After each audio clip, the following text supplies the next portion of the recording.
Guru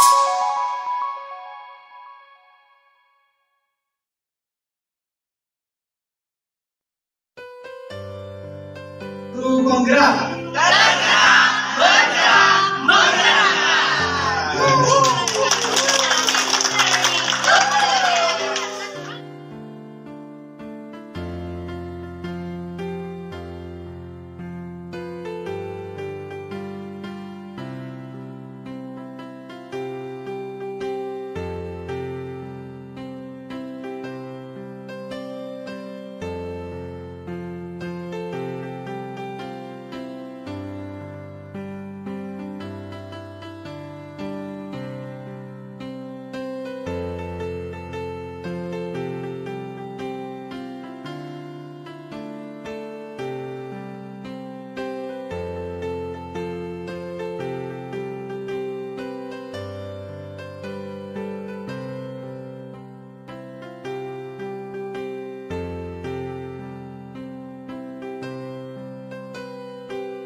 Baik, bismillahirrahmanirrahim. Assalamualaikum warahmatullahi wabarakatuh. Selamat pagi dan salam sejahtera untuk kita semua. Alhamdulillah, puji syukur senantiasa kita panjatkan atas kehadirat Tuhan yang Maha Kuasa, karena pada pagi hari ini tanggal 21 Agustus 2024 bertempat di SMA Negeri 7 Balikpapan, kita masih bisa berkumpul untuk sama-sama melaksanakan diseminasi budaya positif di lingkungan sekolah oleh calon guru penggerak angkatan 11 SMA Negeri 7 Balikpapan. Salam dan taslim tak lupa pula kita kirimkan kepada junjungan kita Nabiullah Muhammad Sallallahu Alaihi Wasallam, kepada keluarganya, kepada para pengikutnya. Semoga kita semua bisa mendapat syafaat di yaumil akhir nanti. Amin, amin ya Rabbal Alamin. Yang terhormat Bapak Kepala SMA Negeri 7 Balikpapan, Bapak Murianto SPD MPD. Yang kami hormati Bapak Ibu Wakil Kepala SMA Negeri 7 Balikpapan. Yang kami hormati Bapak Ibu Guru, calon guru penggerak angkatan 11 SMA Negeri 7 Balikpapan. Serta yang kami hormati pula Bapak Ibu Guru peserta diseminasi positif. Alhamdulillah, pada pagi hari ini sebelum kita memulai kegiatan, izinkan saya selaku moderator pada kegiatan pagi hari ini membacakan susunan acara. Yang pertama pembukaan oleh MC, yang kedua pembacaan doa, yang ketiga menyanyikan lagu Indonesia Raya, yang keempat sambutan Bapak Kepala Sekolah, yang kelima pemaparan materi diseminasi positif di sekolah oleh calon guru penggerak angkatan 11 SMA Negeri 7 Balikpapan, yang keenam tanya jawab, dan yang ketujuh penutup.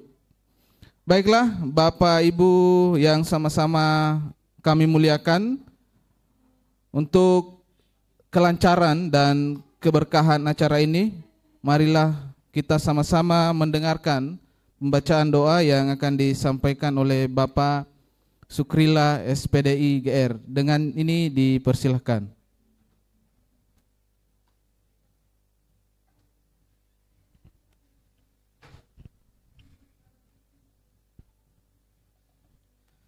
Assalamualaikum warahmatullahi wabarakatuh. Selamat pagi Pak Leman, Bu Mega, dan Bu Dame, dan Pak Petrus. Pada pagi hari ini kita sama-sama berkumpul di sini memulai acara yakni diseminisasi budaya positif di sekolah SMA Negeri 7 Balikpapan. Untuk itu mari kita sama-sama untuk mengawali kegiatan ini dengan berdoa, memohon ridho dari Allah SWT, kemudian tentu memohon kelancaran, kesuksesan acara ini dari awal sampai dengan selesainya nanti. Oleh karena itu, mari kita sama-sama berdoa sesuai dengan agama dan keyakinan kita masing-masing. Untuk kita yang beragama Islam, kita awali dengan sama-sama membaca Ulumul Quran, Al-Fatihah. A'udzubillahi minasyaitonirrajim. Bismillahirrahmanirrahim. Alhamdulillahi rabbil alamin, arrahmanirrahim, maliki yaumiddin, iyyaka na'budu wa iyyaka nasta'in, ihdinas siratal mustaqim, siratal ladzina an'amta 'alaihim ghairil maghdubi 'alaihim waladdallin. Amin. Amin. Bismillahirrahmanirrahim. Alhamdulillahi rabbil alamin, wassalatu wassalamu ala asyrafil anbiya'i wal mursalin, nabiyina Muhammadin wa ala alihi wa sahbihi ajma'in. Allahumma ghfir lana wal walidina warhamhuma kama rabbayana shaghira. Allahumma ghfir lana wal walidina warhamhuma kama rabbayana shaghira. Allahumma ghfir lana wal walidina warhamhuma kama rabbayana shaghira. Allahumma inna nas'aluka fahman nabiyyin wa hifdzal mursalin wa ilhamal malaikatil muqarrabin. Allahumma aghnina bil ilmi wa zayyinna bil hilmi wa akrimna bit taqwa wa jammilna bil afiyah bi rahmatika ya arhamar rahimin. Fafahamnaha Sulaiman wa kullan atayna hukma wa ilma wa sakharna ma'a Daud al-jibala yusabbihna wa at-tayra kunna fa'ilin. Ya hayyu ya qayyum ya rabb Musa wa Harun wa ya rabb Muhammadun sallallahu alaihi wasallam ajma'in. Allahumma rzuqna al-fahma wal ilma wal hikmata wal aqla bi rahmatika ya arhamar rahimin. Allahumma inna nas'aluka ilman nafi'a wa rizqan wasi'a wa amalan mutaqabbala. Allahumma 'allimna ma yanfa'una wanfa'na bima 'allamtana innaka antal alimul hakim. Bismillahilladzi la yadurru ma'asmihi syai'un fil ardi wala bis sama'i wasamil alim. Na'udzu bikalimatillahi tammati min syarri ma khalaq. Na'udzu bikalimatillahi tammati min syarri ma khalaq. Na'udzu bikalimatillahi tammati min syarri ma khalaq. Rabbana atina fid dunya hasanatan wa fil akhirati hasanatan wa qina adzabannar. Wa sallallahu ala sayyidina Muhammadin wa ala alihi wa sahbihi ajma'in. Walhamdulillahi rabbil alamin. Wassalamualaikum warahmatullahi wabarakatuh.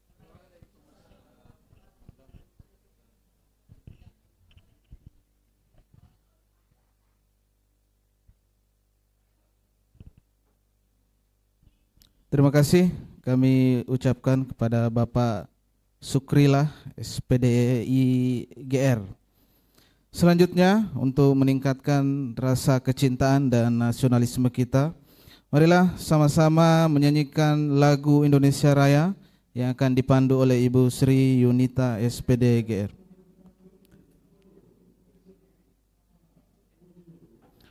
Mohon maaf, akan dipandu oleh Ibu Dame.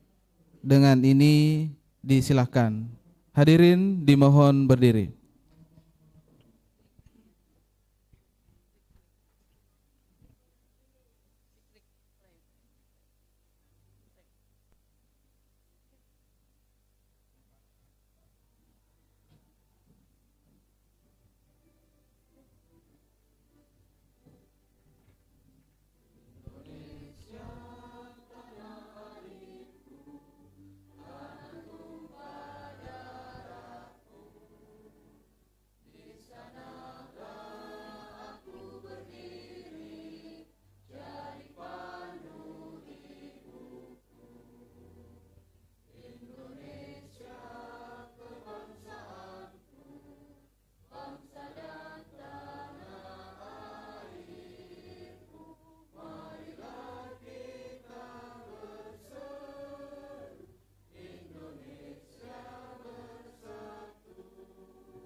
Hadirin dimohon duduk kembali.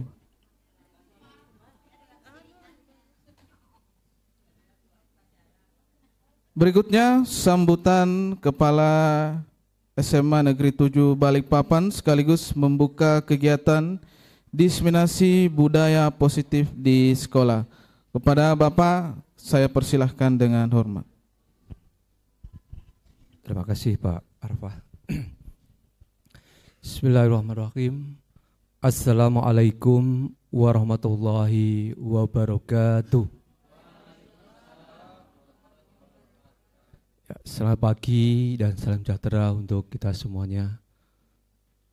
Bismillahirrahmanirrahim. Alhamdulillahirrahmanirrahim. Wassalatu wassalamu ala asrafil anbiya mursalin wa ala alihi wa sahbihi wa man tabi'ahum ihsani ilal yaumidin, amma ba'du. Kepada yang terhormat Bapak Ibu Wakil Kepala Sekolah, ini sekaligus ya, calon guru penggerak yang angkatan ke-11, yang kami hormati Bapak Ibu guru dan ada Mas Anang staf administrasi. Alhamdulillah, segala puji bagi Allah, di mana pada pagi hari ini kita masih diberikan suatu kekuatan, kemampuan, sehingga bisa kita melangkahkan kaki kita di SMA Negeri 7 Balikpapan dalam rangka untuk mencerdaskan anak bangsa, dan saat ini adalah dalam rangka peningkatan kompetensi guru melalui calon-calon guru penggerak dengan kegiatan diseminasi budaya positif untuk sekolah, khususnya adalah sekolah SMA Negeri 7 Balikpapan. Semoga kegiatan ini berjalan lancar dan insyaallah mudah-mudahan juga hasil diseminasi ini melekat di pikiran-pikiran dan hati-hati Bapak Ibu semuanya, sehingga bisa mengimplementasikan dalam kehidupan bersekolah. Salawat salam kita curahkan kepada junjungan besar Muhammad SAW, pada keluarganya dan pada sahabatnya dan pada pengikutnya yang selalu setia sampai yang belakang nanti. Bapak Ibu yang berbahagia, yang pertama kami pastinya mengucapkan terima kasih kepada teman-teman calon guru penggerak sebagai narasumber yang ingin memberikan inspirasi perubahan, transformasi kualitas pendidikan, khususnya pada kualitas pembelajaran. Transportasi pendidikan Bapak Ibu semuanya yang bertujuan adalah untuk membentuk insan dan ekosistem sekolah yang berkarakter dan berbudaya. Ini yang pertama yang harus kita tekankan. Karena itu judulnya yang dibuat Bu Lulik DKK, budaya positif. Itu dalam pembentukan karakter. Ya. Yang kedua juga transformasi pendidikan itu ditujukan untuk ya mempersiapkan diri anak-anak kita untuk berhasil di perguruan tinggi. Ya. Dan lingkungan-lingkungan kerja dan lain-lainnya. Diharapkan sebetulnya dua tujuan itu yang diperuntukkan di transformasi pendidikan.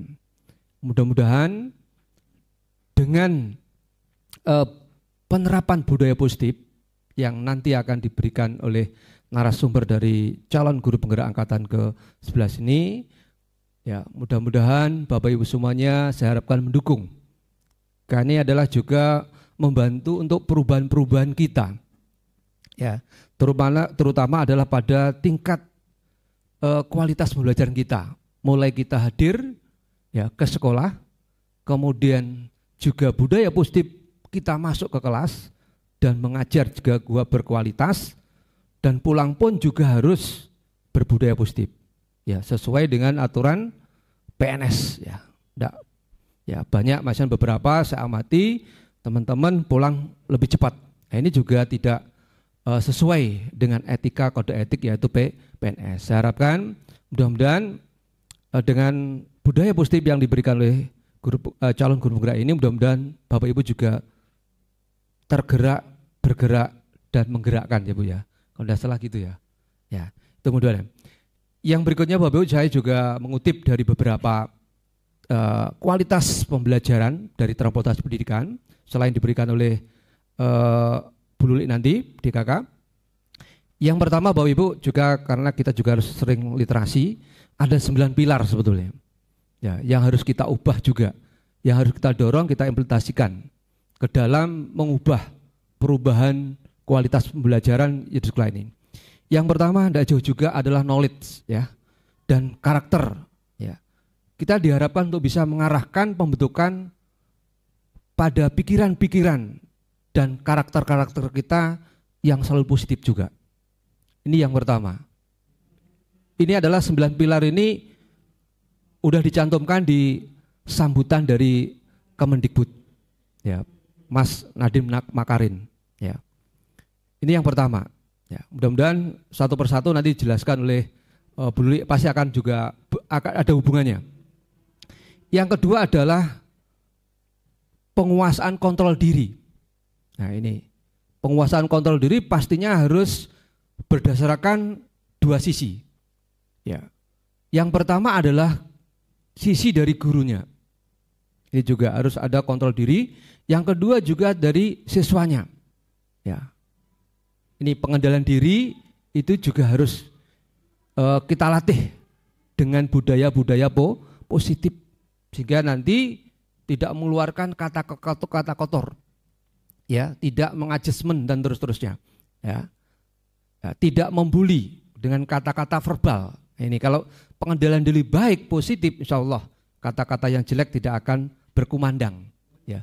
Yang berkumandang, yang sangat menyenangkan adalah kata-kata yang santun, yang selalu menyapa ya dengan kebaikan-kebaikan dan seterusnya.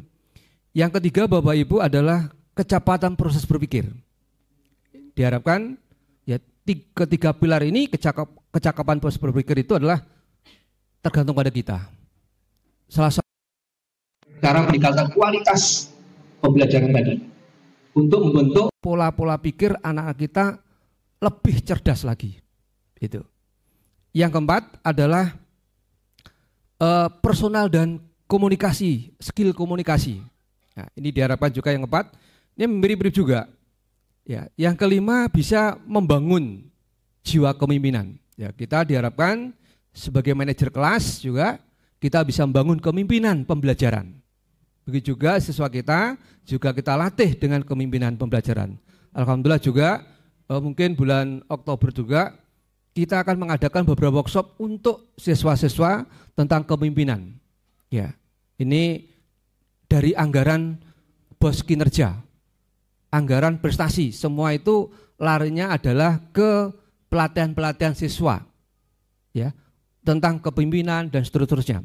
Banyak sekali itu ada 3, 4, 5 pelatihan. Mudah-mudahan nanti bisa direalisasikan. Insya Allah Pak Har akan menggandeng beberapa teman-teman pembina OSIS, pembina MPK, kemudian pembina duta dan pembina kegiatan yang lain. Akan menggandeng itu sehingga pelatihan nanti insya Allah akan terbentuk dengan baik dan akan merubah ya perilaku-perilaku itu menjadi lebih baik lagi. Yang ketujuh adalah entrepreneur dan social entrepreneur. Ini Bapak Ibu juga diharapkan anak kita bisa mengembangkan jiwa kewirausahaannya dan jiwa-jiwa sosialnya.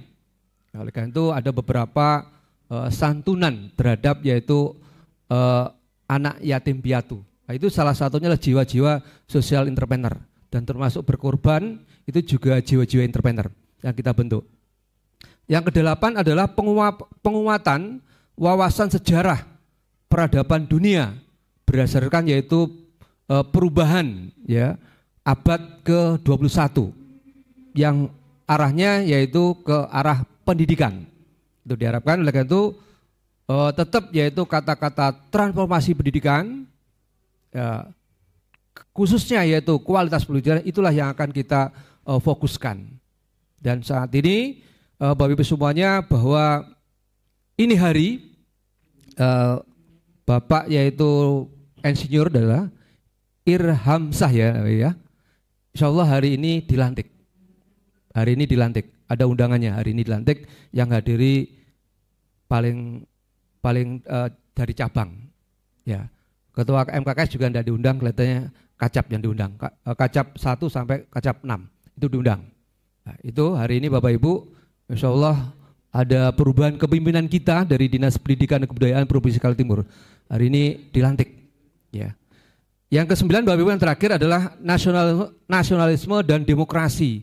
Penanaman jiwa untuk nasional dan demokrasi kita. Anak-anak kita oleh itu setiap kali kita melaksanakan upacara itu juga menanamkan jiwa nasionalisme, ya, kebangsaan. Termasuk hari ini adalah memperingati ulang tahun HUT RI yang ke-17, salah satu juga membentuk karakter-karakter yang cinta terhadap tanah air, walaupun itu adalah sebuah permainan.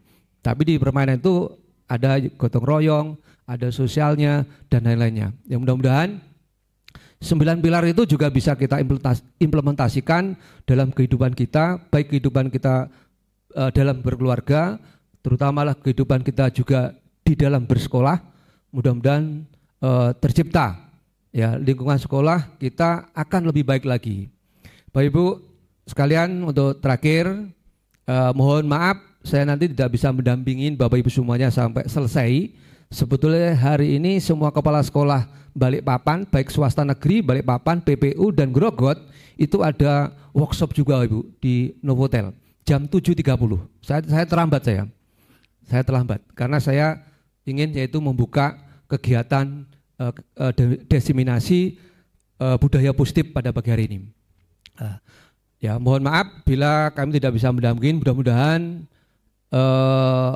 kelima calon guru ini mudah-mudahan berikan sesuatu yang optimal ya Bu Luli ya, optimal, dan mudah-mudahan Bapak Ibu juga selalu mendorong dan mengikutinya dan mampu mengimplementasikan.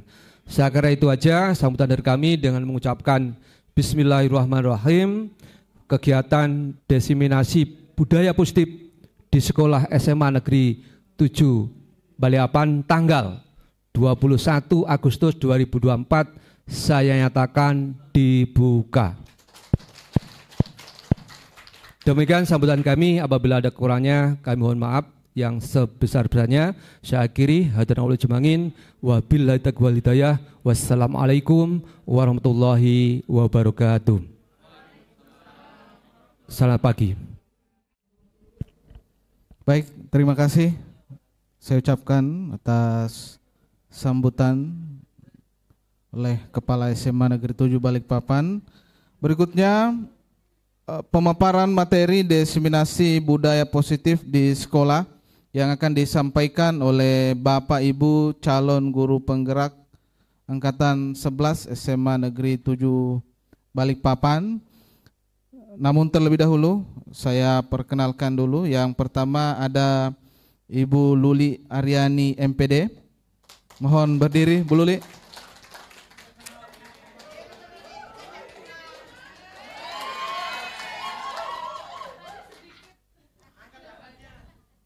Yang kedua Bapak Sultan Esos GR. Mohon berdiri Pak Sultan.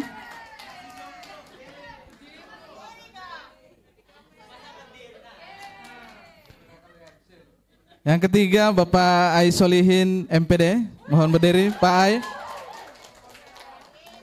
Yang keempat Bapak Suyanto SPD. Mohon. Dan yang terakhir Ibu Ratna Stati SPD GR. Silakan berdiri. Baik, terima kasih. Kami ucapkan sekali lagi kepada Bapak Ibu calon guru penggerak SMA Negeri 7 Balikpapan. Itu saja dari saya. Nah, ini lanjut ke CGP kedua, Ibu Ratna Hasati, dipersilakan.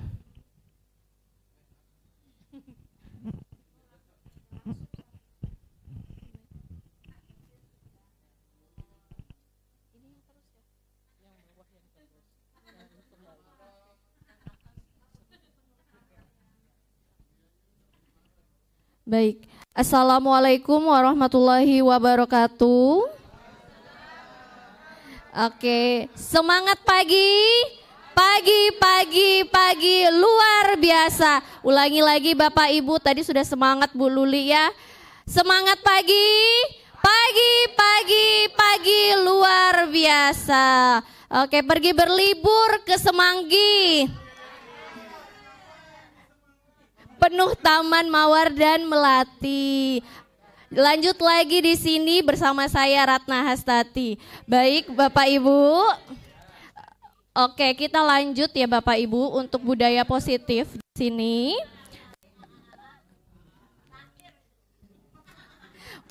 Terima kasih untuk koreksiannya Ibu. Oke, tadi untuk budaya positif dan disiplin positif sedikit sudah dipaparkan oleh Ibu sebagai pengantar nantinya. Untuk selanjutnya adalah materi mengenai motivasi, hukuman, penghargaan, konsekuensi, dan restitusi. Ya Bapak Ibu. Oke, mohon izin Bapak Ibu, saya tanya. Tadi pagi-pagi berangkat ke sini niatnya, motivasinya apa? Kerja. Ada lagi Bapak Ibu selain itu datang ke ruangan ini? Takut terlambat. Oke, ada yang takut terlambat atau takut dengan Bu Luli? Nah, baik. Motivasi adalah dorongan yang dimiliki seseorang untuk berbuat sesuatu. Beda-beda ya, macam-macam motivasinya tadi. Ada yang niatnya murni kerja, ada yang takut karena sesuatu ya Bapak Ibu. Nah, menurut Diane Gossen dalam bukunya Restructuring School Discipline menyatakan ada 3 motivasi perilaku manusia. Yang pertama untuk menghindari ketidaknyamanan atau hukuman. Mungkin tadi salah satunya diutarakan oleh Bapak Sukrila. Kemudian untuk mendapatkan imbalan atau penghargaan dari orang lain. Dan yang ketiga adalah untuk menjadi orang yang mereka inginkan dan menghargai diri sendiri dengan nilai-nilai yang mereka percaya. Nah ini tadi contohnya adalah Bu Rohani. Karena niatnya tadi benar-benar mau kerja gitu ya. Nah tepuk tangan dulu untuk Bu Rohani, Masya Allah ya. Jadi untuk dan semua ibu tadi kan memberikan contoh Bu Rohani ya. Betul. Oke, untuk 3 motivasi perilaku manusia tadi menurut Gossen ya, yang pertama menghindari ketidaknyamanan atau hukuman. Nah, biasanya di sini perilakunya dia mungkin akan bertanya Bapak Ibu. Motivasinya untuk datang, jangan sampai aku nggak datang nih gitu.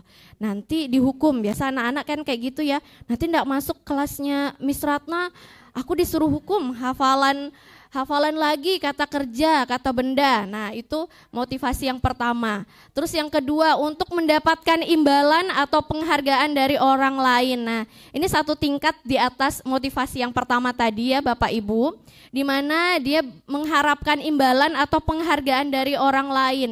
Ini juga sama sifatnya jadi dari eksternal atau dari luar. Nah motivasi yang ketiga ini yang sangat baik yaitu untuk menjadi orang yang mereka inginkan dan menghargai diri sendiri dengan nilai-nilai yang mereka percaya. Tadi ada beberapa nilai yang sudah dipaparkan oleh Bu Luli ya.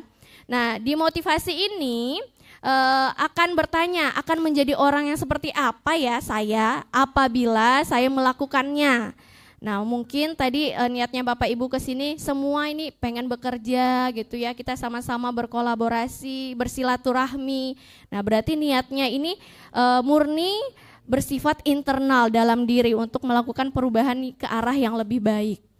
Nah kemudian ada juga hukuman. Nah hukuman tadi ya Bapak Ibu sifatnya itu tidak terencana. Biasanya mohon izin Bapak Ibu, mohon maaf. Kalau kita di kelas ya Bapak Ibu ada siswa kita yang tidur terus gitu ya. Nah, tidur gitu. Terus ya udah kita mau hukum aja. Kamu kenapa tidur terus? Sana ke depan berdiri. Nah itu sifatnya terencana atau tiba-tiba dan satu arah gitu ya Bapak Ibu. Nah ini berarti hukuman di mana murid hanya menerima tanpa melalui suatu kesepakatan. Nah itu disebut dengan hukuman ya Bapak Ibu. Kemudian penghargaan. Nah kita juga seringkali memberikan penghargaan kepada murid kita di kelas atau di luar kelas. Nah biasanya bentuk imbalan jasa yang diberikan kepada seseorang atau sekelompok karena berperilaku baik atau melakukan suatu keunggulan atau prestasi ya. Jadi Bapak Ibu ketika berhasil muridnya mungkin Bapak Ibu ada memberikan suatu penghargaan, selamat dan lain sebagainya. Nah namun ada perkataan dari Alfie Kohn yang mengatakan dihukum oleh penghargaan. Nah maksudnya apa di sini? Saat kita berulang kali menjanjikan hadiah, kepada anak-anak agar berperilaku tanggung jawab, atau kepada seseorang murid agar mempelajari sesuatu yang baru, ya, kita sama dengan itu berasumsi bahwa mereka tidak dapat melakukannya atau mereka tidak akan memilih untuk melakukannya jika tidak ada imbalan itu, ya Bapak Ibu. Maksudnya di sini bagaimana? Jadi penghargaan itu belum tentu baik Bapak Ibu, ya. Pertama, pengaruh jangka pendek dan jangka panjangnya. Ketika kita memberikan penghargaan, efektif jika kita menginginkan seseorang melakukan sesuatu yang kita inginkan dalam jangka waktu yang pendek. Nah, namun terkadang anak-anak, contoh misalkan kayak tadi sudah ada contohnya ya, saya memberikan penghargaan kepada Bu Rohani. Ada siswa, kok dia aja sih Bu? Nah, betul enggak Bu? Ada rasa iri, kecewa. Nah, jadi secara tidak langsung tadi saya memberikan pertanyaan pemantik. Nah, ini contoh kalau kita di sekolah, Bapak Ibu, di kelas Bapak Ibu memberikan suatu penghargaan ke anak-anak itu aja gitu. Pasti ada salah 1-2 orang anak yang merasa kok dia terus gitu. Nah, itu jadi pengaruhnya salah satunya itu ya Bapak Ibu. Kemudian ada lagi pengaruhnya. Penghargaan tidak efektif. Nah, yang tadi saya katakan bahwa saya akan merasa kecewa dan berkecil hati. Memangnya Bu Rohani aja yang datang ke sini untuk niatnya kerja. Nah, itu salah satu contohnya tadi. Jadi berhasil ya tadi pertanyaan pemantik saya terpancing ternyata Ibu Sri Rahayu. Alhamdulillah itu ya mengarah ke sini Bu ya. Jadi pada saat kita di kelas ya penghargaan itu salah satunya itu yang tadi dikatakan dihukum oleh penghargaan. Nah yang ketiga apa? Merusak hubungan. Nah karena adanya tadi murid-murid yang merasa selalu dibanggakan sama gurunya ini itu. Nah akhirnya ada yang namanya hubungan di kelas itu circle-circle kan Bapak Ibu kalau di kelas tahu ya circle-nya ini ya. Terus ada yang provokator dan lain sebagainya. Nah jadi yang ketiga tadi itu dihukum penghargaan, kemudian mengurangi ketepatan. Nah di sini saya ambil satu riset. Dalam sebuah percobaan, sekelompok anak laki-laki berusia sekitar 9 tahun diminta untuk melihat gambar-gambar wajah yang ditampilkan di layar. Dan mereka harus memberitahukan jika wajah-wajah tersebut sama atau berbeda. Gambar-gambar tersebut hampir sama. Beberapa dari mereka diberi penghargaan dalam bentuk uang. Pada saat mereka memberikan jawaban benar, sementara sebagian yang lain tidak, maka hasilnya adalah anak laki-laki yang dibayar membuat lebih banyak kesalahan. Kayak gitu ya. Jadi di sini kalau dia tidak ada pemicunya, nggak bisa ya Pak. Dalam bentuk uang ini, maka dia akan memberikan efek itu kesalahan, dia coba lagi kesalahan. Tapi kalau ada dia mencoba yang bagus gitu ya Bapak Ibu. Kemudian lanjut penghargaan menurunkan kualitas. Nah tadi lanjutannya yang di 4 tadi karena kurang tepatnya jawabannya anak-anak akhirnya menurunkan kualitas baik dalam kompetensi maupun pengetahuan yang sudah mereka miliki ya Bapak Ibu. Biar saya agak persingkat. Oke. Nah, yang paling baik itu yang mana ya Bapak Ibu gitu? Motivasi dari dalam diri atau intrinsik. Nah, ini yang mau kita coba untuk munculkan kembali kepada anak-anak saat kita dalam pembelajaran ya. Saat seseorang anak belajar untuk pertama kali menggabungkan huruf-huruf dan kata-kata serta menyadari bahwa ia dapat membaca, timbullah pijar di matanya dan sebuah senyuman di wajahnya. Sama halnya kalau metik, fisika ya, Bapak Ibu menjelaskan kemudian ternyata mereka bisa menjawab dengan cara yang Bapak Ibu berikan itu sudah termasuk bentuk penghargaan untuk dirinya sendiri, motivasi dalam dirinya sendiri ya Bapak Ibu. Nah, di mana di sini ya, anak tersebut begitu gembira bahwa ia telah mempelajari dan menguasai suatu keterampilan yang baru. Kesadaran akan kemampuannya sudah dapat membaca, sesungguhnya sudah merupakan sebuah penghargaan. Nah, jadi ini yang kita harapkan bisa kita peroleh gitu pada saat kita melakukan pembelajaran di kelas. Jika kita memberikan penghargaan kepada seorang anak pada saat dia sedang merasa bangga dengan pencapaian sendiri, maka kita akan mengambil kegembiraan yang saat itu sedang dirasakan secara alamiah. Ya, Bapak Ibu. Oke, lanjut. Untuk saya ini mohon izin nih Bapak Ibu ya, agak sedikit banyak begini memang kalau anak bawang di antara Bapak Ibu yang lain ya. Oke, lanjut penghargaan. Tadi sudah izin.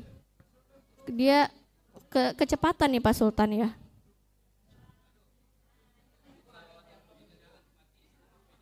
Mana? Loh. Kenapa Pak Sultan?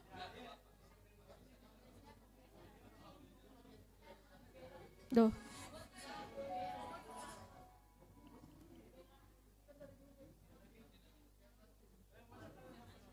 Iya. Kecepatan ya. Oke. Untuk konsekuensi ya, tadi sudah hukuman ya Bapak Ibu, sudah mencoba hukuman itu tadi bagaimana, sudah Bapak Ibu pernah tanpa disadari melakukannya, kemudian memberikan motivasi dan sekarang konsekuensi. Nah, sementara tadi sudah dijelaskan disiplin positif oleh Ibu Luli. Nah, dalam disiplin bentuk konsekuensi ini sudah terencana. Jadi kalau tadi Ibu memberikan hukuman itu bentuknya hanya satu pihak dari pihak guru. Nah, konsekuensi ini sudah disepakati, sudah dibahas dan disetujui oleh murid dan guru. Umumnya bentuk-bentuk konsekuensi dibuat oleh pihak guru atau sekolah dan murid sudah mengetahui sebelumnya konsekuensi yang akan diterima bila ada pelanggaran. Jadi tadi dibedakan ya Bapak Ibu, kalau hukuman sifatnya satu arah, mutlak dan secara tiba-tiba.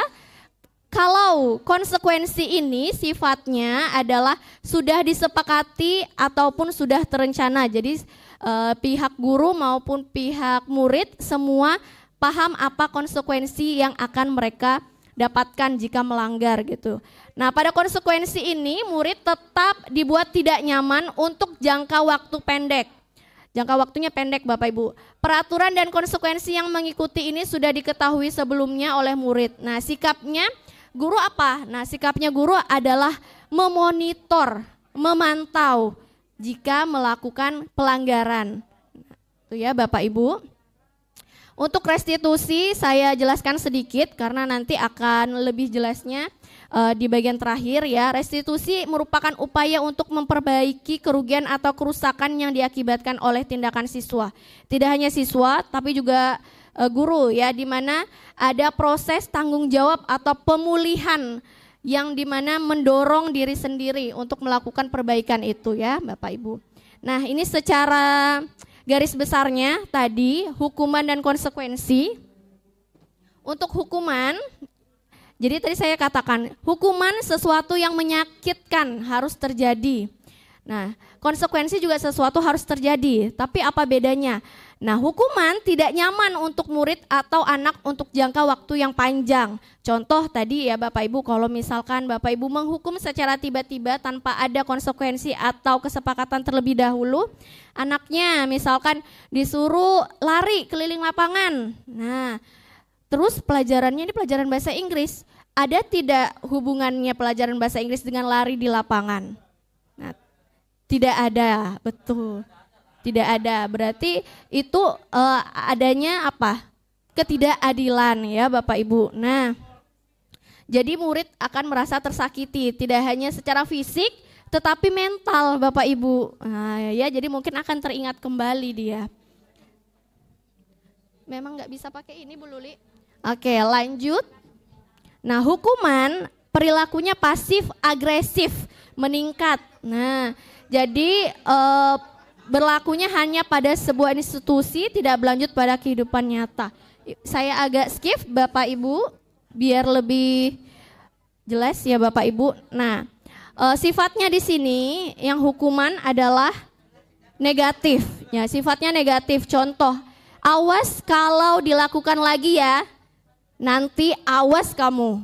Nah, ini sifatnya kan mengancam ya Bapak Ibu kepada anak gitu ya. Nah, kalau konsekuensi kita pasti akan coba lakukan apa yang saya katakan. Bagaimana kesepakatan kita jika kamu melanggar? Nah, itu konsekuensi. Jadi negatif kalau hukuman sifatnya paksaan. Konsekuensi dia stimulus respon. Karena dia sudah tahu ada kesepakatannya kalau melanggar seperti itu, otomatis dia akan sadar diri, oh iya kesepakatannya kemarin kalau saya tidak bayar uang kas apa ya, nah dalam kelas saya, nah itu disebut dengan konsekuensi. Nah untuk hukuman mencoba mengontrol anak dengan penguatan negatif. Jadi Bapak Ibu Guru, jika kita memberi hukuman sifatnya itu kita mengontrol anak ataupun mohon maaf mengancam anak itu sifatnya negatif karena berpengaruh jangka panjang. Namun jika kita menerapkan konsekuensi, kita mencoba mengontrol anak dengan penguatan positif. Karena sebelumnya satu kelas yang Bapak Ibu ajar ini sudah ada kesepakatan. Jadi dia sudah tahu apa yang akan dilakukan selanjutnya, apa konsekuensi jika melanggar, gitu ya Bapak Ibu. Oke, saya percepat. Nah, sekarang coba Bapak Ibu renungkan antara tindakan guru, apakah di sini termasuk hukuman atau konsekuensi? Kalimat yang pertama Bapak Ibu mencatat 100 kali di dalam buku kalimat. Apa Pak Amir?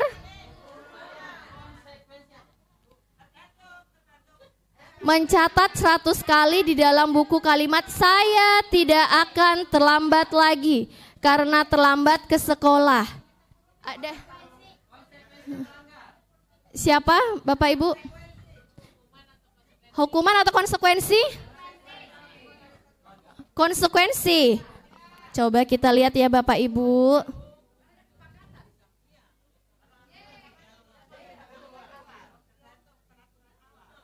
Mana?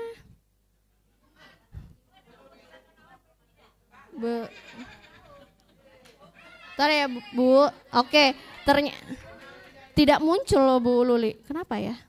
Terubah. Oke, yang pertama ini adalah hukuman. Bapak Ibu mohon izin. Ya, kenapa?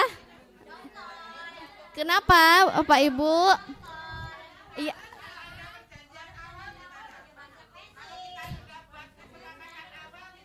Ya, jika tidak membuat kesepakatan awal berarti hukuman Bapak Ibu.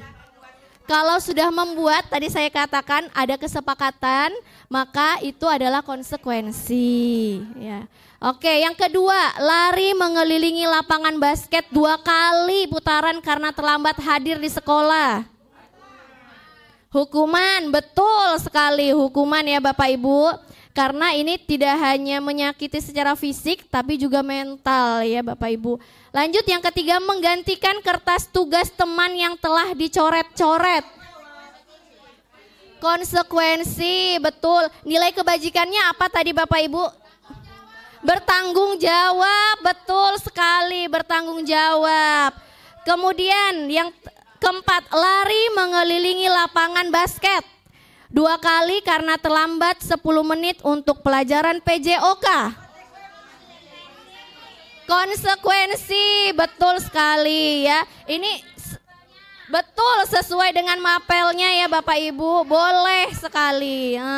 Jadi kalau pelajarannya PJOK, hukumannya suruh menghafal bahasa Inggris nggak nyambung kan? Nah, betul. Kalau disuruh, iya.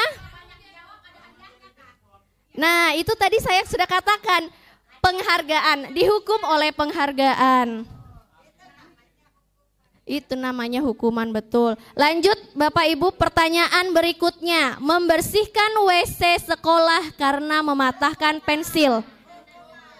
Hukuman. Tidak ada kaitannya ya Bapak Ibu. Lanjut, murid diminta untuk push up 15 kali karena tidak menggunakan sepatu hitam ke sekolah. Mana Bapak Ibu, hukuman atau konsekuensi? Hukuman atau konsekuensi?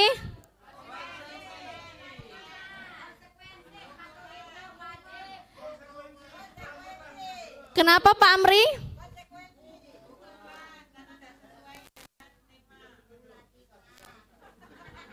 Mohon izin. Iya, monggo Pak Amri.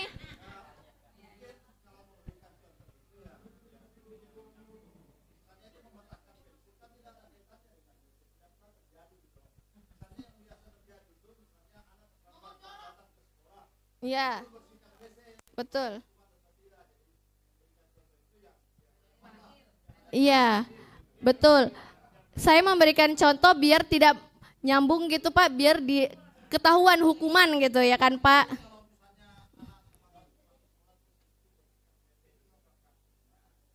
Konsekuensi. Nah, kalau tadi pertanyaan Pak Amri, kalau terlambat datang ke sekolah, apakah itu hukuman atau konsekuensi? Karena biasa kita begitu ya Pak ya, anak-anak banyak yang terlambat, terus diminta untuk membersihkan WC, diminta untuk membersihkan masjid gitu. Kemudian apakah termasuk hukuman atau konsekuensi? Nah, untuk itu berarti apa? Kan ada kesepakatan di awal. Kalau ada kesepakatan di awal berarti itu adalah konsekuensi. Tetapi jika tidak ada kesepakatan di awal maka disebut hukuman gitu Bapak ya. Lanjut, yang ketiga, berdiri di depan kelas sambil mengangkat kaki karena tidak bisa menjawab pertanyaan. Hukuman, sangat jelas ya Bapak Ibu, hukuman. Dan yang terakhir, membersihkan coretan yang dibuat di meja tulis. Konsekuensi, mereka sudah sadar ya Bapak Ibu, sama halnya kalau mencoret buku-buku paket juga diminta mengganti, kan itu juga konsekuensi ya Bapak Ibu. Oke, berarti sudah cukup paham yang mana hukuman dan yang mana konsekuensi. Oke, sekarang coba kita masuk ke keyakinan kelas Bapak Ibu yang mungkin di mana Bapak Ibu sudah melakukan atau mempraktekannya di kelas masing-masing. Nah, kenapa keyakinan kelas ini dan bukan peraturan kelas, gitu ya Bapak Ibu? Oke, di sini ada dua, putih dan ungu. Yang pertama di putih ada kalimat seperti ini Bapak Ibu. Dilarang mencoret-coret meja dan bangku, dilarang berkelahi. Kemudian di bagian yang ungu, menjaga kebersihan meja dan bangku dan saling menghormati teman. Yang mana menurut Bapak Ibu tadi setelah dijelaskan nilai-nilai kebajikan yang merupakan keyakinan kelas, yang ungu apa yang putih? Ungu. Betul, yang ungu. Kenapa Bapak Ibu yang ungu keyakinan kelas?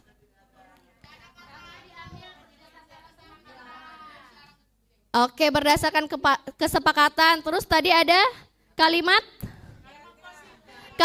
positifnya tadi ya Bapak Ibu, dan juga nilai kebajikannya. Contoh di sini, dilarang mencoret-coret meja dan bangku. Itu menjaga kebersihan meja dan bangku. Nah, nilai kebajikannya adalah kebersihan. Kemudian dilarang berkelahi. Nah, nilai kebajikannya dirubah menjadi kalimat positif, saling menghormati teman. Nah, tadi sudah sedikit dijelaskan nilai-nilai kebajikan. Jadi pada saat kita membuat keyakinan kelas, kalimat positif yang timbul di situ. Jadi dirubah dari kalimat sebelumnya menjadi kalimat yang lebih positif sehingga nilai-nilai kebajikan itu muncul gitu ya Bapak Ibu. Nah, langkah-langkah penyusunan keyakinan kelasnya bagaimana? Kalau di kelas, sebelumnya kemarin ya awal masuk kelas, mungkin Bapak Ibu wali kelas ataupun permapel membuat keyakinan kelas atau baru membuat peraturan kelas ya.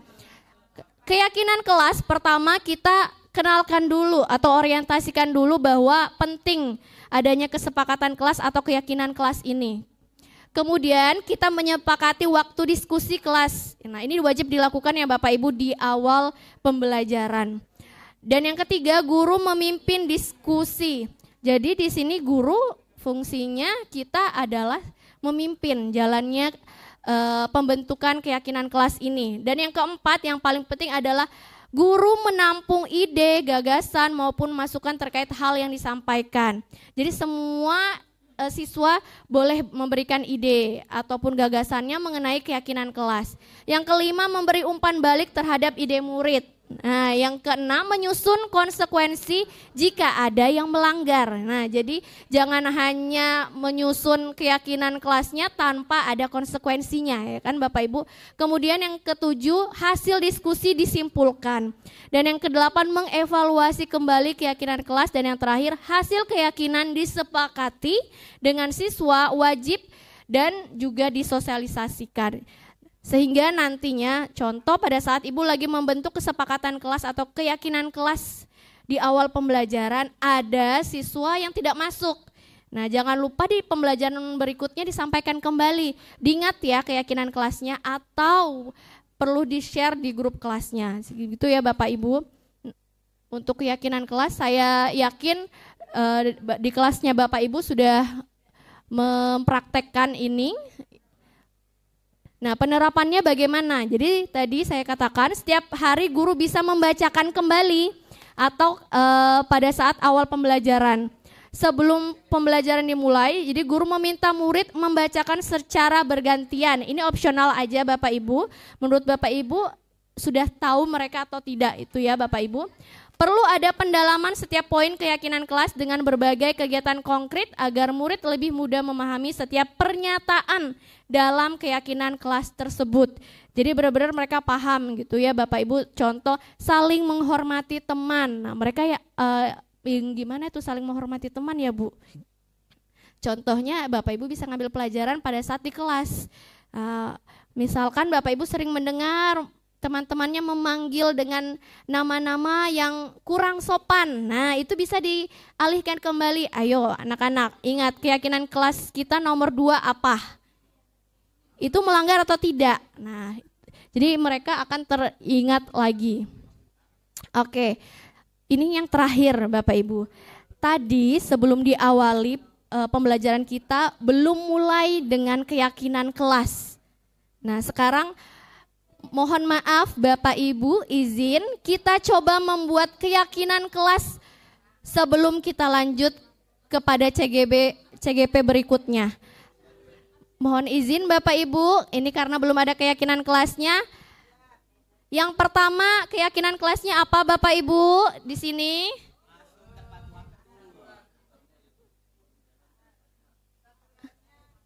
Apa Bapak Ibu? Tidak boleh ribut sendiri. Oke.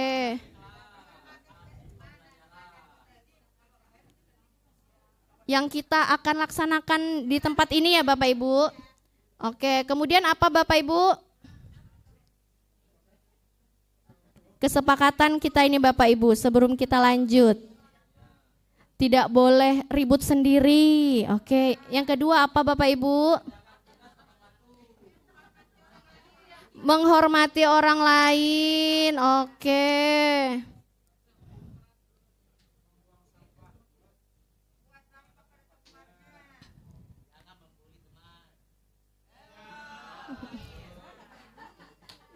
Oke, jangan buang sampah sembarangan. Jangan berkelahi. Tadi ada yang berkelahi Kak Bapak Ibu? Oke. Jangan membuli. Jaringannya Bu Luli.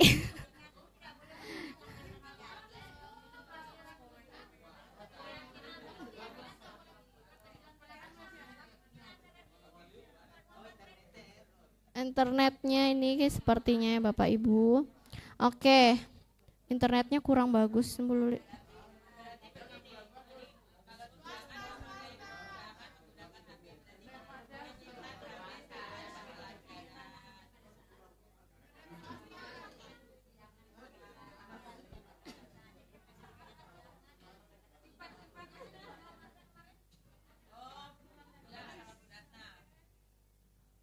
Kenapa Bu?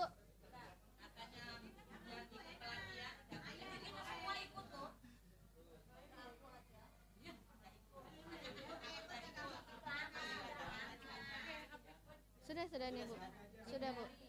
Cuman dia mulai dari ini lagi.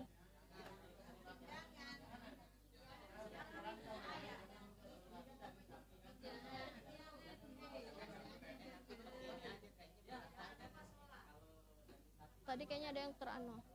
Loh, enggak tersimpan Bu Luli yang tadi. Enggak tersimpan.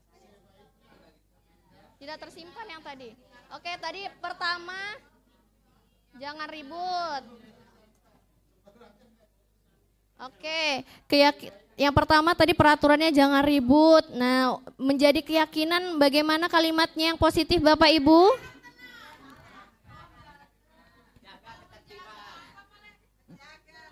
Jagalah dan bentar ya.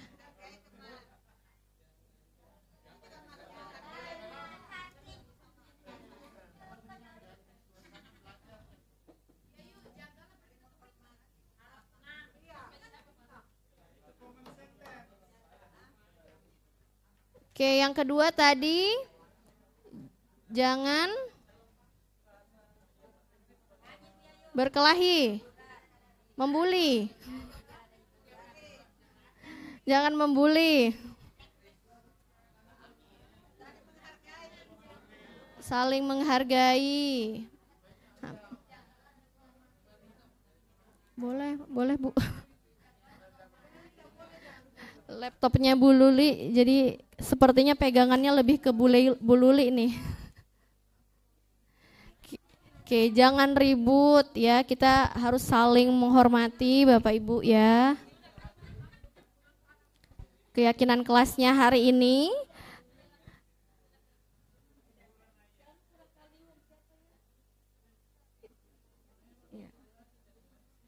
Kemudian yang ketiga tadi, apa keyakinan kelas kita hari ini Bapak Ibu? Keyakinan kelas kita, jangan membuang sampah sembarangan.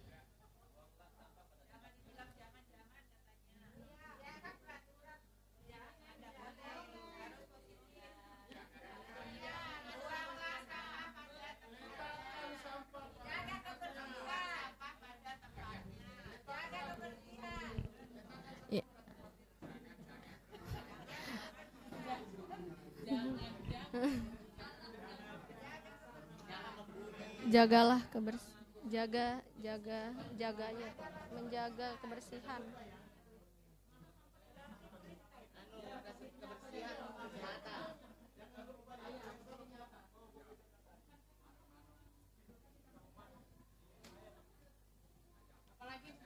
Apalagi Bapak Ibu keyakinan kelas kita hari ini.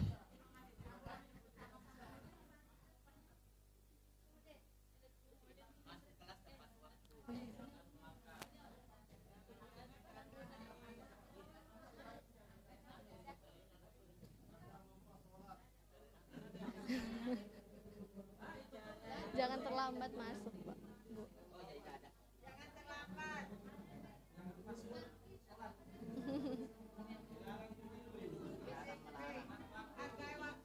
Jangan terlambat. Tepat.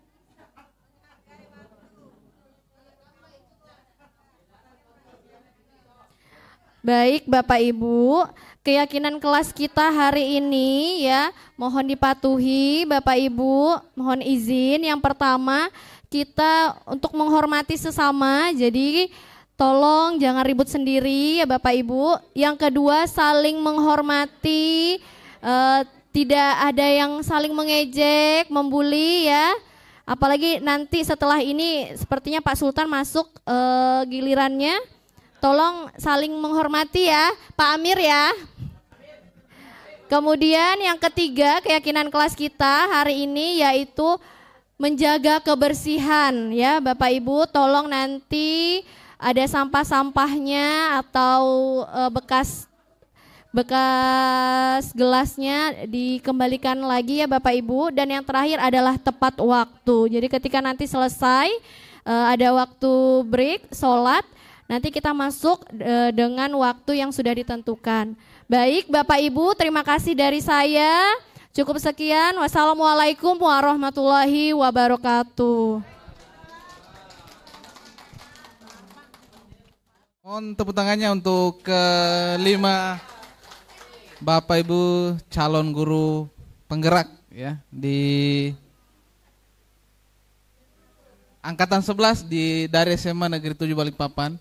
Kemudian agenda terakhir sebelum penutupan, mungkin ada Bapak Ibu guru sekalian yang ingin bertanya. Silakan Pak Sukrillah. Enggak, siapa yang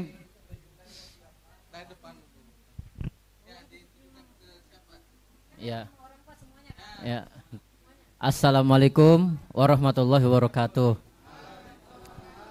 Terima kasih calon guru penggerak angkatan 11 yang dari awal saya mendengar menyimak pemaparannya itu berkaitan semua dari awal, dari Bu Luli, kemudian Bu Ratna, Guru Sultan, Guru Ayi, Guru Yanto, semuanya berkaitan sampai yang terakhir. Nah begini Bu, ini realitas saja Bapak Ibu yang saya akan menyampaikan sedikit pengalaman saya sebagai ketua kelas kemarin.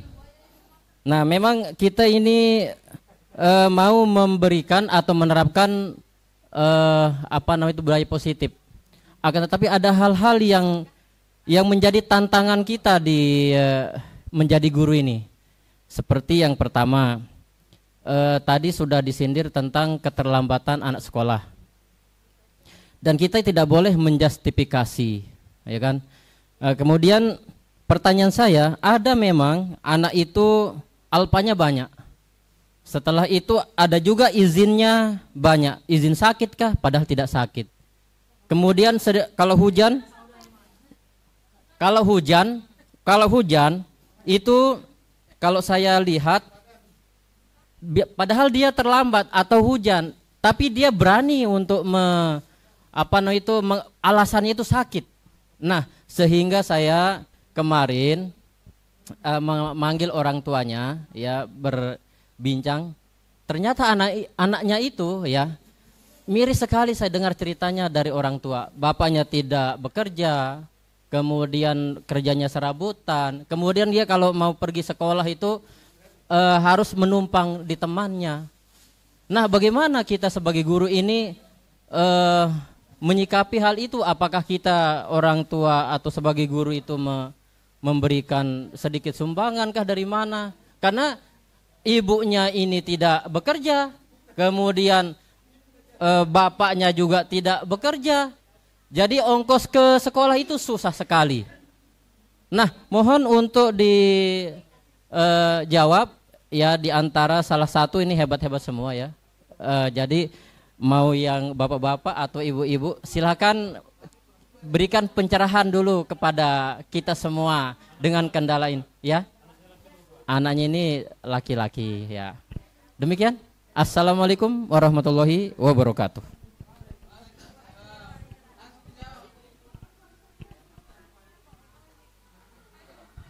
Maaf sebelum saya menjawab, nanti Bapak Ibu yang bertanya mohon di depan.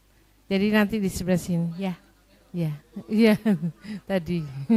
Tapi suaranya ada, tadi Bu Ratna sudah merekam. Nanti ke depan ya Bapak Ibu ya. Ya. Oke. Boleh ini yang menjawab, boleh Pak Yanto, boleh Pak Ayi, boleh Pak Sultan, boleh Bu Ratna. Kalau saya sih senang aja menjawab. Silakan. Baik Pak Sukrillah. Kalau saya jawabnya begini. Jadi kolaborasi Pak. Tidak bisa kita selesaikan masalahnya sendiri. Saya contohkan saya sendiri dulu ya. Mohon maaf. Saya kan pernah titip anak wali saya ke rumah jenengan. Ya, tahun berapa itu ya? Anak ini di rumah kondisinya ya mirip dengan yang sampean ceritakan tadi. Bahkan bapaknya juga ringan tangannya. Ya. Kalau anu dikit digampar. Pernah dia sampai minggat itu. Tapi tetap sekolah dia. tetap sekolah. Saya lupa namanya, karena anaknya juga seperti itu. Ya, tujuan saya hanya mengangkat dia sampai selesai kelas 12. Itu. Sesudah kelas 12 dia mau kemana kan sudah dapat ijazah, saya kembalikan ke orang tuanya. Betul. Jadi anaknya juga seperti itu, datang ke saya, Pak, lapar, tak uang, ya tak kasih. Ya, saya kasih. Kemudian dapat bantuan juga jadi dari almarhumah Ibu Yayu Sudarini. Ya, saya libatkan beliau karena beliau juga kelas 11-nya adalah wali kelasnya. Kemudian karena kebetulan BK-nya adalah Ibu Heni. Nah, saya tanya, ini anak ini gimana, Bu? Kalau dia tidak tinggal di rumahnya enggak bisa, tinggal di rumah temannya juga enggak bisa. Gitu. Jadi sempat kan saya titipkan di rumah jenengan dulu. Nah, itu. Jadi solusinya seperti itu. Kita tidak bisa menyelesaikan masalahnya sendiri. Tetap kita harus bekerja sama. Kita harus lapor ke atasan. Menyampaikan ke Pak Ali, astagfirullah. Ke kepala sekolah, Pak Ali. Kalau waktu itu saya menyampaikannya ke Pak Ali gitu loh. Ya. Jadi sampaikan hal seperti itu. Jadi nanti ada solusi yang bisa diangkat, yang bisa diberikan untuk anak ini. Oke, jadi sekali lagi enggak bisa kita menyelesaikannya sendiri. Gitu. Mentang-mentang kita awal kelasnya terus kita, wah karena anak buahku, enggak bisa. Kita tetap kerjasama dengan guru yang lain, gitu. Ya, mungkin itu jawaban dari saya. Ada Bapak Sultan mungkin mau menambahkan? Atau Pak Ayi, Ustadz Ayi?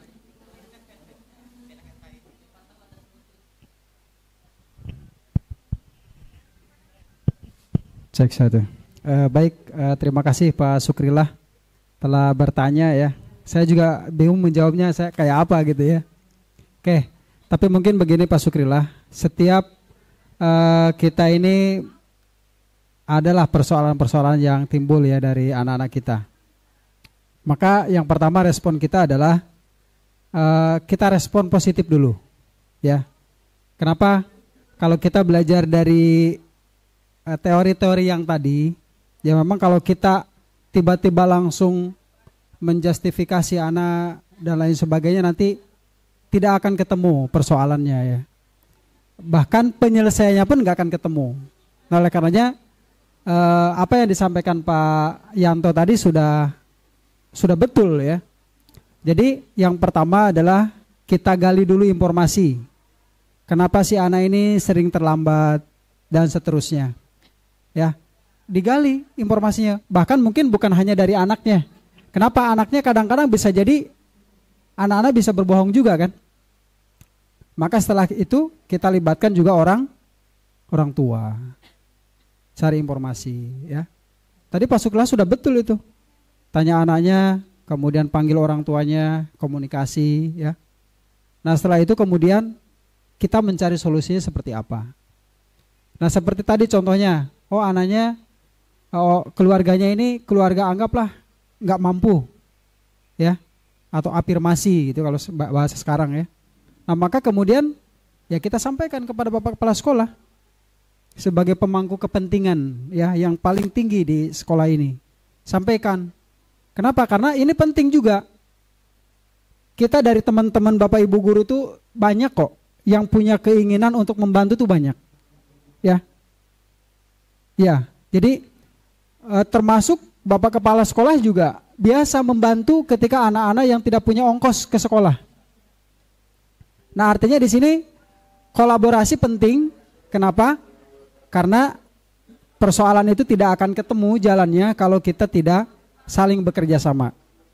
Maka dari mulai wali kelas, kemudian berkoordinasi dengan orang tua, ya, berkomunikasi dengan anaknya dan seterusnya, sampai kemudian kepada pemangku kepentingan, sehingga kemudian bukan hanya kita tahu masalahnya, Bapak Ibu ya, tetapi juga harapannya supaya persoalan yang ada ini ya ada solusinya ya. Dan anak-anak kita banyak kok yang sukses.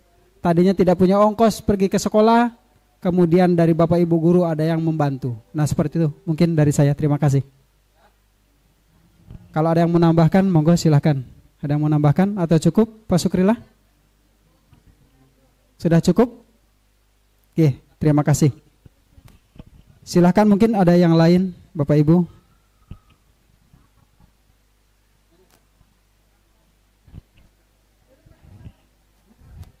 Oke, Bapak Ibu yang mau bertanya monggo tapi di depan sini. Maksudnya biar kena kamera. Tadi enggak kena, kasihan Pak Sukri. Kelihatan Kak, alhamdulillah. Saya tadi bilangnya Pak Mas Anang. Monggo ada yang bertanya lagi? Ibu Bapak? Oh ya silakan Bu Novi. Di depan sini Bu Novi. Iya, di sini. Baik, terima kasih Bapak Ibu kesempatannya. Jadi yang saya ingin tanyakan, melihat kondisi sekolah kita ya, anak SMA 7 ini berpatokan kepada sekolah-sekolah lain seperti sekolah terdekat SMA 5. Yang SMA 5 itu notabene-nya memakai jilbab yang segi 4, kemudian roknya rok sepan yang mukanya glowing, dan yang paling menonjol itu menggunakan alis Bapak Ibu. Alis yang kayak MUA, bukan alis yang digambar pakai pensil, ada yang pakai eyebrush ya kalau saya tidak salah namanya. Ya pakai begitu, pakai kayak MUA lah begitu. Nah, bagaimana cara kita menegur hal seperti itu? Kalau yang tadi saya baca caranya, tapi saya nggak ngena di saya gitu Bu Luli. Di situ redaksinya apakah begini yang kamu inginkan, seperti itu ya redaksi positifnya ya tadi. Terus kalau misalnya saya aplikasikan hal tersebut ke anak yang bersangkutan, saya berpikir oh saya diketawain pastinya nanti kalau nanya, kamu benerkah yang kamu pengen lakukan hal seperti ini gitu. Boleh minta solusinya. Terima kasih. Oke baik, terima kasih Bu Novi atas pertanyaannya. Mungkin dari TGP yang lain, Pak Sultan, Bu Ratna, atau saya sendiri. Oke baik, tadi masalah Bu Novi, ya kita mungkin juga tahu anak-anak namanya memang dia usianya memang usia remaja, memang dia mau membuktikan jati dirinya, kadang-kadang yang putri ya ingin tampil cantik atau apa ya seperti itu. Nah kemudian mereka mengambil tata tertib atau aturan yang mungkin di sekolah lain kok tidak masalah gitu ya. Nah ini sebenarnya dari pertama, dan kita juga yang terpenting adalah sebenarnya pertama anak masuk itu mungkin kita belum, karena ada tata tertib yang mereka tanda tangani dan juga orang tuanya. Betul tidak? Pada saat pendaftaran siswa baru. Nah dia diterima. Di situ ada peraturan-peraturan, mungkin termasuk itu ada salah satu mematuhi peraturan sekolah. Nah peraturan sekolah memang di setiap sekolah yang berlaku di sekolah tersebut. Jadi anak-anak tetap kita fokuskan, mereka kalian masuk di SMA 7 mengikuti sini. Seragam pun kan mengikuti dari SMA 7. Begitu juga yang lain. Di SMA 5 itu ada Bu, ponakan saya juga itu kadang-kadang kan enggak pakai kerudung, dia enggak masalah ya. Jadi mereka ngikut itu, akhirnya tertular. Jadi Anda di SMA 7 yang mengikuti aturan SMA 7, dipertegas itu. Nah kemudian tadi kalau langkah-langkah restitusi yang tadi dijelaskan oleh Pak Suyanto, itu sebenarnya bisa diberlakukan, tapi kita mengarahkannya, dia memang tidak salah, cuma penempatannya. Kan dia kalau misalnya di luar, monggo gitu ya.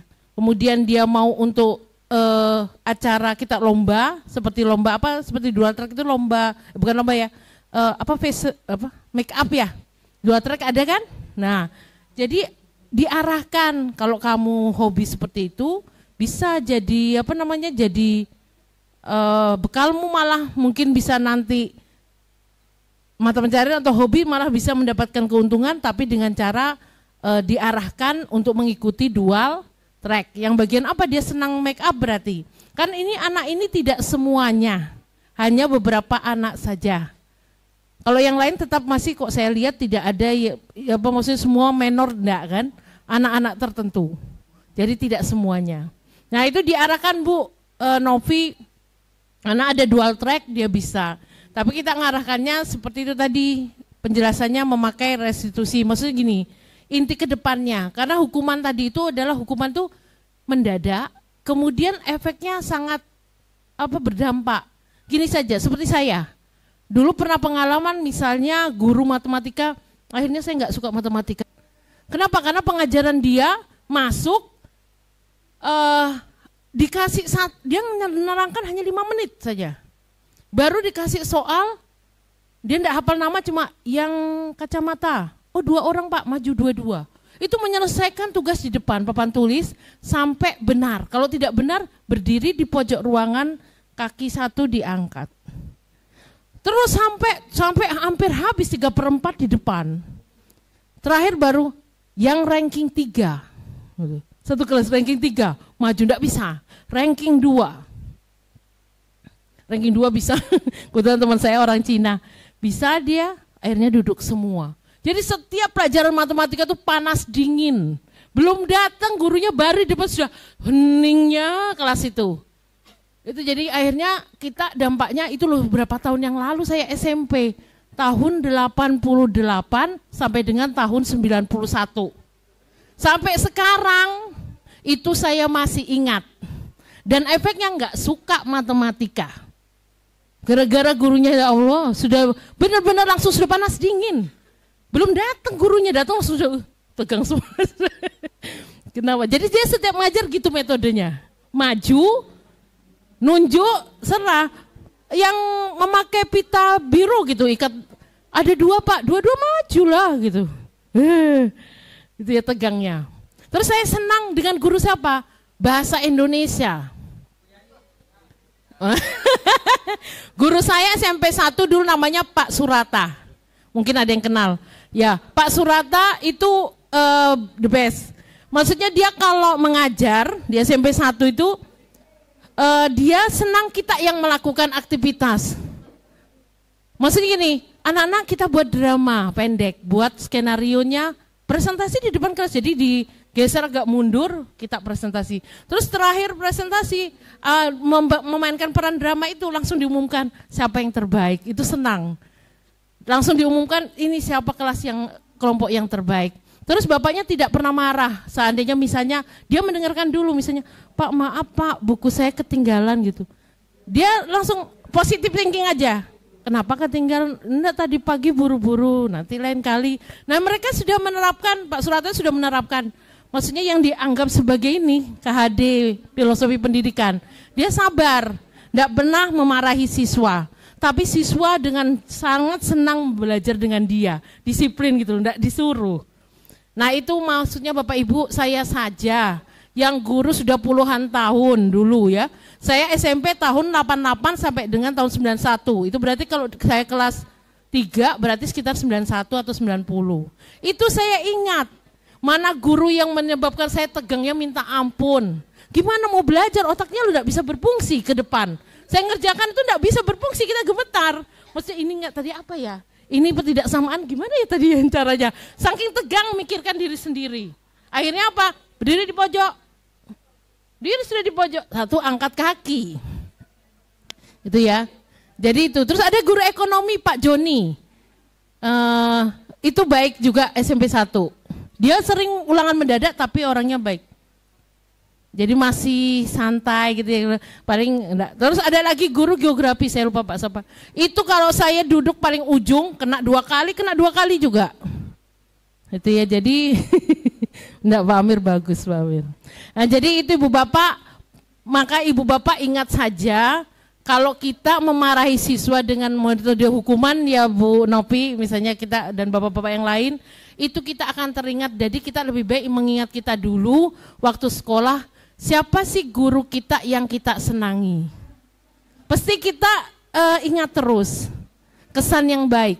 Tapi kalau kita juga punya pengalaman yang tidak menyenangkan seperti saya tadi, apalagi gurunya pernah mukul ya, itu mungkin ingat terus ya, sakitnya enggak seberapa, tapi kesannya terlalu lama. Nah itu nanti dia ingat terus. Jadi Ibu Bapak ingat saja waktu sekolah dulu, bagaimana sih guru favoritnya gitu ya. Seperti saya ngajar, saya senang, kenapa? Saya waktu itu melihat guru pamong saya, sama dosen saya. Jadi kalau ngajar dia santai aja duduk tenang, tapi kenapa kita fokus ke dia gitu. Ada hal-hal yang positif yang kita ambil itu membekas, tapi hal-hal negatif juga lebih membekas karena trauma.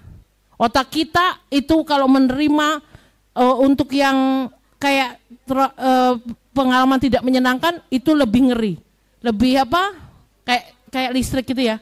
Lebih kuat daripada yang menyenangkan. Itu akan membekas terus di hati anak-anak seperti saya ini. Maksudnya dulu pengalaman saya. Itu ya, tapi untung kebetulan mudah-mudahan guru saya tidak ada yang pernah memukul saya. Oh pernah, cuma ya itu Pak. Dia buku, ditumpuk buku banyak di atas, kalau kita nggak bisa mengerjakan soal diginikan. Tumpuk baru diginikan, gong. Artinya apa, bodoh gitu. Nah itu, jadi enggak boleh Ibu Bapak. Itu saja Bu Novi. Kemudian itu pertama, kedua kita memang harus kolaborasi. Maksudnya apa? Nanti di komunitas belajar kita ngadakan apa ya Pak Sultan? Kesiswaan juga masuk. Nah kita satu pemahaman, maksudnya satu langkah.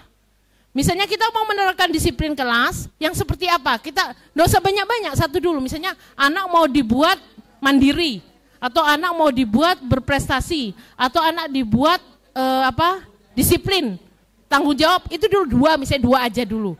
Itu semua sama-sama. Kita di komunitas belajar nanti Ibu Bapak kita bahas ya. Karena kebetulan ini tidak. Di komunitas belajar kita bahas.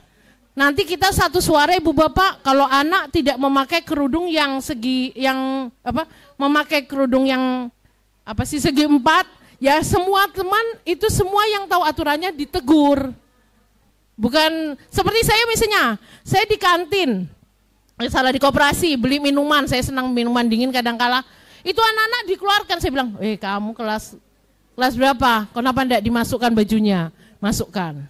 Jadi tegur saja, jangan dicuekin. Satu guru negur, dua guru negur, 2 guru, 3 guru enggak negur, sama 0 kita enggak punya ada apa-apa di sini. Jadi tolong Ibu Bapak, kalau sudah tahu hukum yang paling, bukan hukumannya, tapi yang keyakinan sekolah kita sudah yang paling simpel aja dulu. Baju biar rapi diapakan, masuk. Nah jadi tolong Ibu Bapak kalau nanti menemukan siswa, dimanapun Ibu mengajar ataupun bukan anak yang Ibu ajar, tapi anak SMA 7, tolong diminta merapikan bajunya. Dengan cara yang baik dan sopan, ya. Kamu mau terlihat bagaimana, berantakan atau cantik atau cakep. Tapi semuanya Ibu Bapak, kalau saya aja yang menegur, Pak Mur yang menegur, atau beberapa guru yang menegur yang lain tidak, anak-anak itu jadinya tidak disiplin. Kenapa? Dia merasa, enggak apa-apa kalau sama ibu ini gitu ya. Jadi dia nanti di kelas ganti-ganti dia, jadi akhirnya enggak konsisten. Akhirnya gagal kita. Oke, itu saja Ibu Novi. Bagaimana? Ada tambahan? Oh ya, silakan Bu Ratna. Oke, baik, terima kasih banyak untuk pertanyaan Bu Novi. Tadi salah satunya itu ada kalimat-kalimat yang kayaknya bingung ini kalau dipakai itu gimana ke anak-anak gitu ya. Nah tadi ada sedikit penjelasan juga, memang ada beberapa kalimat-kalimat yang seperlunya bisa dipakai gitu ya Bu Novi. Namun kita sesuaikan lagi dengan konteks lingkungan di sekolah kita. Contoh pada saat baru kemarin nih ya di gazebo itu saya bertemu dengan seorang anak kelas 12. Itu dari jauh saya mendekat sebelum masuk ke kelas. Terlihat nih berbeda dengan temannya. Berbedanya apa? Wah, glowing banget. Terus ini kok anti badai ya nak? Nah saya pendekatan lah, karena kan kita ngajar ya di kelasnya juga. Pasti Bapak Ibu guru paham lah kalau anak-anak yang natural memang lentik atau dilentikkan, apalagi memakai bulu mata yang palsu kan kelihatan sekali gitu ya. Dan juga dari cara berpakaian dan berhias, mohon izin. Nah, dari yang mulai awal ya, kita tadi dijelaskan juga oleh Pak Yanto mengenai segitiga restitusi. Awalnya kita mencoba menstabilkan dulu identitas. Benar, pasti kita mencoba, nak mohon izin gitu. Ayo temui ibu dulu.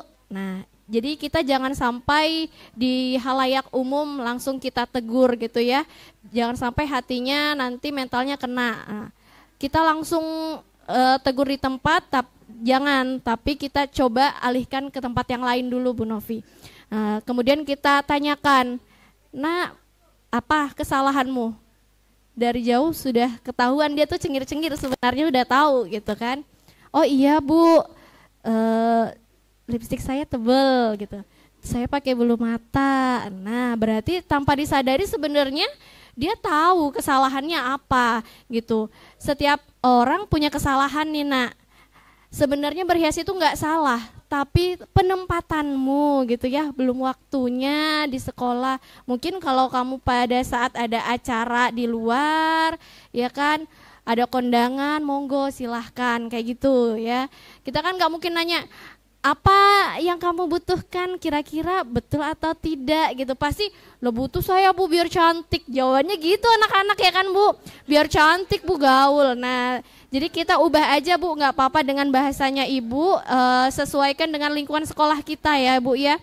Nah yang terakhir itu ada yang namanya meyakinkan nilai. Nah bagaimana kesepakatan kita nak, mohon maaf ya Bapak Ibu, sebenarnya anak-anak kita sebelum masuk di SMA 7 pada saat pendaftaran mereka juga sudah siap menerima konsekuensi jika tidak menjalankan tata tertib ya, ditunjukkan dengan tanda tangan mereka dan juga orang tua pada saat kita penerimaan siswa baru. Jadi jika kita menegur ananda kita yang dimana melanggar tata tertib, itu mereka pasti tahu betul apa konsekuensi dari pelanggaran tersebut. Jadi untuk menjawab pertanyaan Bu Novi itu saja, sesuaikan saja bahasanya Bu Novi dengan konteks lingkungan sekolah kita. Nah kalau di sekolah-sekolah lain memang mungkin lingkungannya mengizinkan gitu, sesuai dengan kesepakatan dan keyakinan mereka boleh memakai baju yang agak ketat atau dengan rok span seperti itu, tetapi keyakinan di sekolah kita tidak. Nah jadi kita sesuaikan lagi dengan konteks lingkungan dan keyakinan kelas tata tertib yang ada di sekolah kita. Dari saya cukup sekian Bu Novi, mungkin dari CGP lain ingin menambahkan. Dari Waka Kesiswaan terutama mungkin Pak Sultan. Monggo. Oke, terima kasih.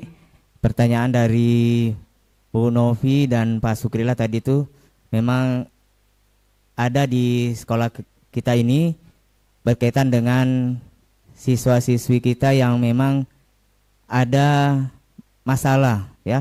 Tapi kita kembali ke kita masing-masing, karena tidak ada orang yang tidak ada bermasalah, semua ada dan itu pasti ada solusinya semua.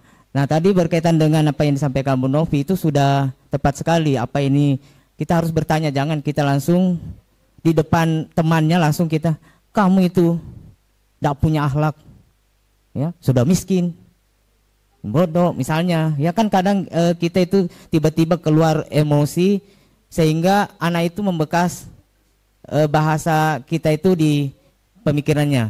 Nah itu tadi yang disampaikan oleh teman-teman dari CGP itu ada segitiga restitusi. Dan tadi yang saya sampaikan masalah kebutuhan. Mereka itu sebenarnya menginginkan kebebasan, tapi bukan bebas sebebas-bebasnya, karena ini adalah pendidikan ya. Jangan kita biarkan, jangan menanamkan di pemikiran anak itu hak kamu nak, hak asasi manusia ya. Bahaya kalau hak asasi manusia itu tidak ditempatkan pada tempatnya ya, karena ada aturannya, terutama berpakaian ya. Tadi siswi ada yang berdandan berlebihan ya. Kalau di kelas 10 Bapak Ibu, kemarin saya sudah sampaikan pada saat MPLS, dengan saya membawa tanda tangan 3 lembar tanda tangan bermaterai 10.000. Itu pun orang tuanya saya sudah sampaikan juga pada saat diundang. Nah ini tapi dampaknya untuk kelas 10 itu dia mencontoh kelas 11 dan 12 ya. Kelas 11 dan 12. Dan memang ada beberapa ya, terutama kuku ya, kuku yang diwarnai ya. Bukan cuma berdandan berlebihan, mukanya itu glowing ya. Ya karena bukan waktunya. Tadi betul disampaikan oleh Pak Suyanto, masalah segitiga restitusi. Kita memvalidasi dulu. Kita panggil baik-baik, ya. Nah, kenapa memang Bapak atau Ibu panggil kamu ke sini? Pasti dia akan menyampaikan apa yang telah dia lakukan. Nah, kalau masalah aturan itu setiap kelas sudah ada. Bapak Ibu wali kelas yang di kelasnya tidak ada tata tertib itu nanti disampaikan. Biar kita buatkan, karena kemarin kita sudah buat, tapi karena ada kelas yang kok bisa hilang gitu, ya, nggak bisa menjaga. Itu adalah punya sekolah, bukan punya kesiswaan ataupun sapras, ya. Jadi tata tertib itu langsung tunjukkan aja di situ masalah pakaian, nggak usah kita dibandingkan dengan SMA 5, SMA 4, karena kita kembalikan lagi ke anaknya. Mau enggak? Tadi ada kan katanya di sini tidak boleh membandingkan.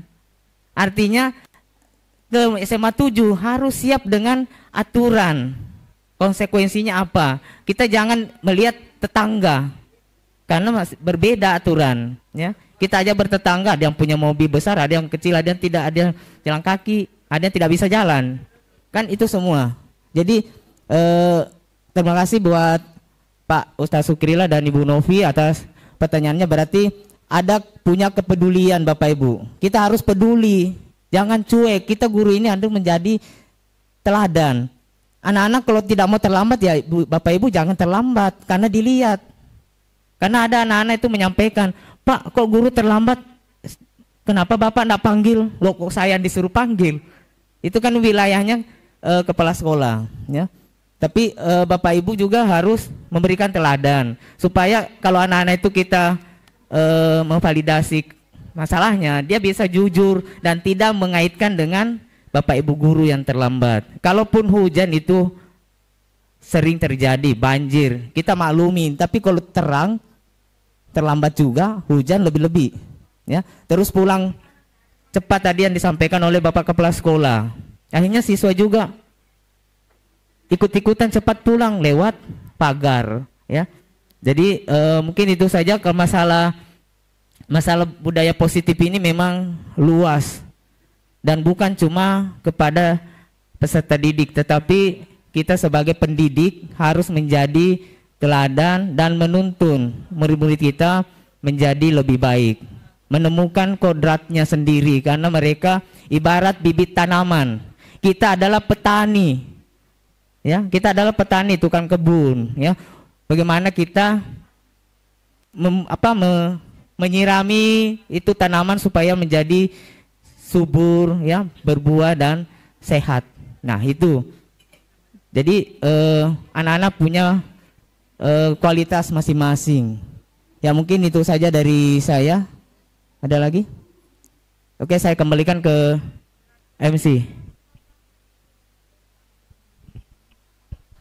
Baik, terima kasih Pak Sultan atas arahannya. Mengingat waktu juga, jadi dengan berakhirnya jawaban dari Pak Sultan tadi, maka berakhir pula lah agenda kegiatan kita pada pagi hari ini. Dengan marilah kita sama-sama mengucapkan Alhamdulillahirrabbilalamin. Baik, sekian dari saya. Selamat siang. Assalamualaikum warahmatullahi wabarakatuh. Dan mohon kepada Bapak Ibu guru tidak beranjak dulu, kita sesi foto bersama dulu. Bersama dengan Bapak Ibu calon guru penggerak. Ya, silakan diatur Pak Sul bagaimana.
kalah kan. Niat kamu. Ih.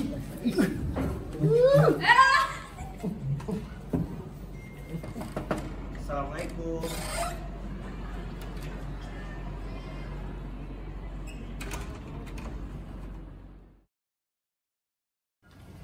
Halo Awal. Gimana kabarnya? Alhamdulillah. Baik ya Awal ya. Wow, ini tadi aku dapat laporan dari temenmu dan dari satu kelasmu, katanya tadi ada kejadian di kelas. Kenapa Awal? Iya, sama Kelahi sama Safi. Sama Safi, Kelahi. Terus gimana kejadiannya, boleh diceritain ke ibu? Pertamanya saya main game berdua, cuma saya kalah dan saya nyalain dia. Terus gimana yang terjadi? Habis itu saya pukul kepala. Pukul kepalanya nak. Ya Allah, Awal. Jadi gimana si Safi? Luka? Enggak sih. Enggak. Terus apa yang terjadi antara dirimu dan Safi akhirnya? Habis itu saya dilukai sama Amel. Nah, dilerai ya sama Amel ya. Menurut nah, gimana? Apakah itu benar perbuatan yang kalian lakukan? Tidak. Tidak benar. Jadi apa yang seharusnya kamu lakukan ketika setelah bermain? Tidak boleh. Tidak boleh berkelahi. Kalau kita bertanding kan berarti ada yang menang dan ada yang kalah. Berarti nanti ke depannya apa yang harus dirimu lakukan? Tidak boleh. Tidak perlu seperti itu lagi. Nah, nanti bersama dengan Safi harus bagaimana Awal? Meminta maaf ya, karena telah apa? Berkelahi. Telah berkelahi. Oke. Jadi kedepannya saat jam istirahat atau saat pembelajaran tidak ada lagi ya kasus seperti ini. Nah, jadi ibu pastikan bapak ibu guru yang lain juga tidak menemukan kasus seperti ini ya, Awal ya. Oke. Jadi kedepannya Awal sudah tahu harus meminta maaf, dan juga kalau menang dan kalah dalam pertandingan itu adalah hal yang wajar. Oke. Setelah ini kembali lakukan apa yang menurut Awal benar. Bisa dimengerti ya Awal ya? Bisa. Oke, silakan kembali ke kelasnya Awal. Terima kasih banyak. Iya.